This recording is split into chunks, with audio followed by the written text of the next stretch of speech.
Hello, my wonderful little stars.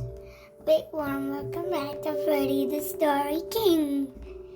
I am so thrilled to have you here.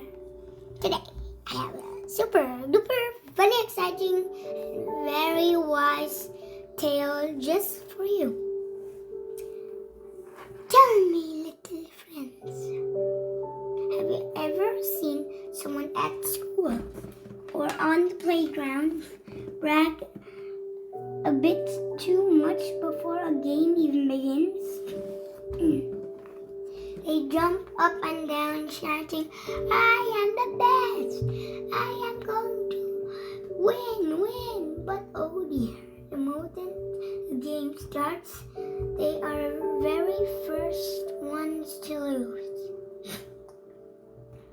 Well, today we are going to hear all about our fancy, handsome golden kitten, Freddy.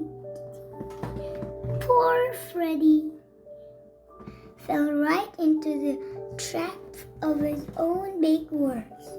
The sunny story travels all the way from beautiful musical Spain.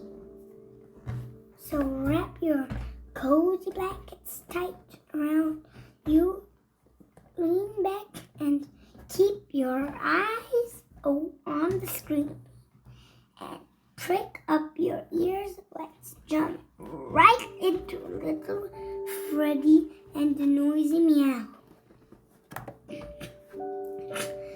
One bright sunny day, Freddy, with his shiny golden coat and big sparkling emerald eyes, was sitting proudly on the garden windowsill. He was having a chat with the neighborhood cats. And what were they talking about?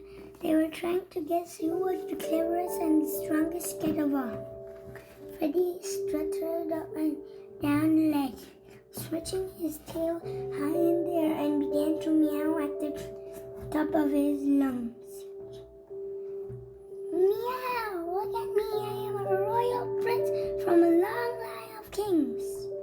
My claws are as sharp as diamonds, and my paws fly like the wind. I am the grandest mouse catcher in the whole wide world. If a sneaky little mouse comes into this yard, snap! I'll catch him before he can even say cheese. The other cats just stared at him, blinking their eyes. Freddy was boasting so loudly that even the pretty pigeon up on the roof stopped to listen. Freddy puffed out his furry chest and said, "I don't even need to hide. My royal meow is so scary the mice will tumble over the pure fright." That very evening, Freddy's owner noticed something inside the old barn at the end of the garden. A few tiny clever mice were nibbling away on the big sacks of wheat. He opened the creaky barn door, looked down at Freddy, and said with a smile, "Well, Freddy, the champion, it's your time to shine. Go show those mice what you can do." Full of pride, Freddy held his chin high and marched right into the dark barn. The neighborhood cats peeked through the little crack in the door to watch the movement. Freddy's paws touched the floor. He didn't hide. Oh no!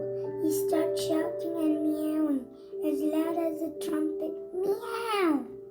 You silly, scared little mice. The great and powerful Freddy is here. Come out and surrender right now." The loud sound echoed all over the dark walls. Meow, meow, meow, meow, meow. But children, what do you think the clever little mice did when they heard all that racket. Of course, the smart gray mouse and his friends quickly ran, hid deep inside the darkest, safest little hole in the wall, and guess what? They were all giggling and laughing at Freddy from inside. Freddy searched and searched, and for a whole hour he scratched the ground, pounced on the shadows, spun in circles, and meowed even louder to scare them away. But alas, not a single mouse tail was to be found. The barn was completely quiet. He had shouted so much that his throat was bone dry. Tired and very sad, he tiptoed out and plopped down flat on the grass.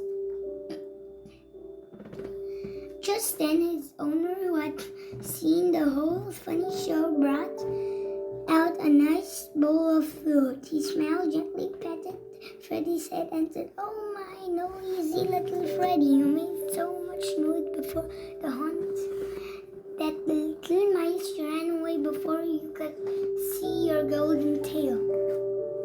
The owner stroked Freddy's ears and said, "My sweet grandmother always told me a wise old Spanish proverb. A cat that meows too much never catches a mouse." Freddy looked up with tired, sorry eyes. His owners whispered, "Mice aren't caught by shouting, Freddy here.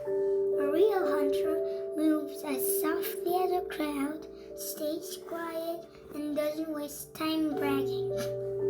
A cat who truly knows how to catch a mouse works in lovely silence." Freddy nodded his little head. He finally understood that big boasts get you nowhere. Quiet hard work and a humble art are the real magic key to success. Yes, my clever and sweet friends, Freddy's tummy rumbled for a little bit that day, but don't worry. His owner gave him a delicious dinner right after. But he learned a golden lesson. Instead of shouting about how great we work, we should work quietly and let our good work speak for itself. Now it's your turn. Tell me in the comments. Have you ever seen someone brag a lot and then fail when it's time to play? Or have you ever done something wonderful by working quietly? What does our lovely proverb mean to you? My little stars, I hope you loved our story time today. Don't forget to give this video a big thumbs up and click subscribe to Freddy the Story King for more magical tales. I will be back very, very soon. Until our next adventure, goodbye everyone. Adios. Bye bye.